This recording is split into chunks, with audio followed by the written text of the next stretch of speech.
let's see here. The order what we're going to do is we're going to introduce one by one. They're going to do a reading, then we'll go to the next panelist. Rick, if you don't mind, I'll start with you down there. Rick Steelhammer has worked as a staff writer for the Charleston Gazette since 1973. He was educated at Antioch College and writes a column for Out There that takes him to every part of West Virginia, exploring the curious and the not so curious aspects of the state.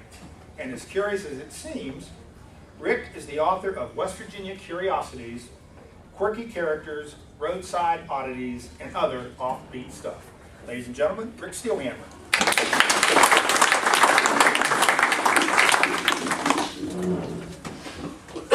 Well, thanks everybody for coming. It's kind of an ego booster to see so many people here when Lee Child, the best-selling author, is appearing at the same time. And oh yes, He canceled. Lock the back door. I actually had a chance to meet him over in the green room a little bit ago, and he's a very nice guy. And I got to ask the question I wanted to ask, which was, what do you think about Tom Cruise portraying Jack Reacher in his first movie? And I don't know. The guy that jumps up on over his sofa just doesn't seem the right guy to play Jack Reacher. That image just, I don't think I'll ever get rid of that. But yeah, I'll get my script here for a second. We're supposed to do a reading of one of our, in my case, column. I do a Sunday humor column in the, what's it called? The Sunday Gazette Mail. Once a week mostly. I missed last week. I was vacationing in North Carolina, and I just this table before they put the tablecloth on reminds me a lot of the furniture I had in my motel down there.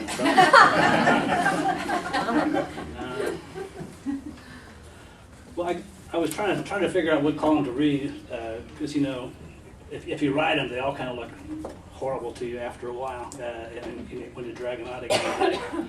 I was driving home from work last night at about midnight or close to it, and I live out in Cross Lanes, the Yarris Colony of West Virginia. And I have like 4 zigzags going up the driveway to my home, and a deer came across the road at every single one of those corners. And so I was reminded of this column I did a few years ago about involving deer and cars, and it was written a little bit after Christmas, so put that into the time frame context here. Probably the most frequently asked questions in West Virginia at this time of year are you ready for Christmas, and have you killed your buck yet? Now that buck season and Christmas have both come and passed, I can officially respond in the affirmative to both, even though I may have taken a day or two beyond the official deadline in completing both of those tasks. Oh, sorry, let's get away from the microphone here. The last of my outgoing Christmas packages didn't make it to the post office until December 23rd, and are probably still working their way through the system, unraveling like the harried postal workers who strain to patch them up and read their hastily scrawled labels. As to the buck I killed, it was an adrenaline-producing experience, but I can't say it was the most fulfilling of my outdoor sports career, seeing as how I was in my car at the time. Some people get up hours before dawn and drive hundreds of miles, hike into the backcountry, and climb high into trees for the chance to bear down on a buck. Well, as it turned out, I bore down on mine on the way to work the week after buck season ended. I was driving 70 miles an hour past a huge chemical plant on an interstate highway, smack in the middle of the state's largest population area. I did everything I could think of in the millisecond that was allotted to me to avoid striking the white-tailed buck, but I guess great minds think alike. The evasive action swerve I made when the buck pogo sticked over the guardrail and into the 4-lane brought me exactly to the point where the deer veered to avoid me. So, needless to say, the buck stopped there. Nice. I instantly sent the deer to its happy hunting grounds, where, if there's any justice, there'll be a year-round open season on humans, in cars, and camouflage. Then I executed a 180-degree spin that ended in a collision with a guardrail that allowed me to bend, spindle, and mutilate the fenders and doors that escaped impact with the buck. My only injury was a mild scalding from the coffee that spilled from the cup I'd been holding through the whole event. It took time to finish the remnants of my cup before getting out of the car to see what the damage was. In doing so, I went through a series of what-ifs in my mind.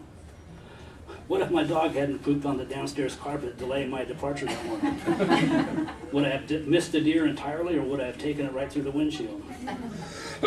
I left home in a bad mood, angry at the dog and upset with myself for being behind in my work and my holiday shopping and social obligations.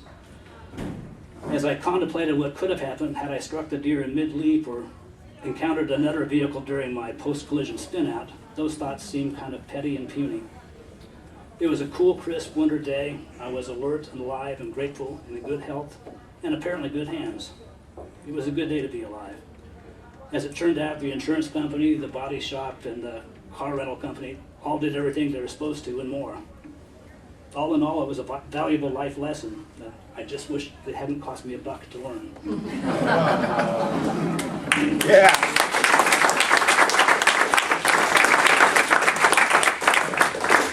Good stuff. Yeah, the table. I was getting those college-age particle boards. Most of my furniture was particle board until recently. We're going to mix it up with the female male. Is that okay, Diane? Boy, girl, sure. Sure. Diane Tarantini is a graduate of West Virginia University's Perry Isaac Reed School of Journalism. She has written columns for the Morgantown Dominion Post, the West Virginia Writers Newsletter, and she hosts a very popular online blog called Caught Butterflies. It's real good. I recommend it.